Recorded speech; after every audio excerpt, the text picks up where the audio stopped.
Hello guys, আজকে এই যে আলুর গাড়ি নিয়ে এসেছিলাম হুগলি ডিস্ট্রিক্টের ওই জামালপুর সাইডে।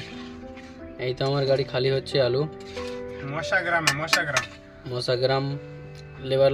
লেবাররা সবাই দেখছে এখন এদিকে আমার দিকে যে ভিডিও করছে, যে আমাদের ভিডিও করিও না, আমাদের বাড়ির লোক দেখবে আবার। যে না না ওই ছোট্ট তো একটা এই যে আমার খালাসি এখন থালি বাসন বাজছে, রান্না করতে হবে আজকে, তো ওই জন্য বাজার যাবো কিছুক্ষণ পর। এই যে বাজার যাচ্ছি হেঁটে হেঁটে, টোটো পাচ্ছি না, এরা সব পিকনিকে যাচ্ছে, আমরা কি করব। এইখানে কোনো দোকানই খুঁজে পাচ্ছে না। ফাইনালি দোকান পেলাম, তো পোলট্রি টোলট্রি কিনলাম, এবার পেঁয়াজ রসুন কিনলাম, রান্না করব, তাই নাস্তার জন্য কিছু খুঁজতে হবে। অনেকক্ষণ পর পেলাম নাস্তার দোকান, নাস্তা নেওয়ার পর আবার চলে আসছি ওই সেই গাড়ির দিকে চলছি, আবার টোটো পাওয়া যাচ্ছে না এদিকে, কি বলবো।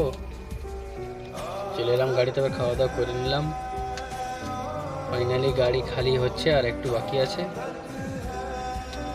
গাড়ি খালি হয়ে যাওয়ার পর ডালা টালা উঠিয়ে চলে যাবো আবার কাটা করতে।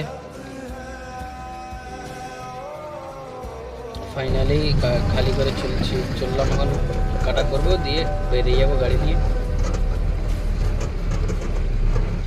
গেটটা খুলেনি এখন, গেটটা খুলছে, আসছে গার্ড। এই যে আমার খালাসি আগা দিকে যাচ্ছে, বেরিয়ে যাচ্ছি এখন আমরা, চলে যাব কাটা করতে। এই যে আমার খালাসি গাড়িগুলোকে দাঁড় করাচ্ছে, আমি যাচ্ছি, কি বলবো আর। চলো কাটা করব, এরপরে দেখা হবে নেক্সট ব্লগে। ফাইনালি কাটা করে আমরাও বেরিয়ে যাব Durgapur Jamuria. Tata bye bye. এটা আমার খালাসি গাড়িতে বসে গেল। দেখা হচ্ছে নেক্সট ব্লগে। ততক্ষণ আপনারা ভালো থাকবেন, সুস্থ থাকেন। আসসালামু আলাইকুম, বাই বাই গাইস।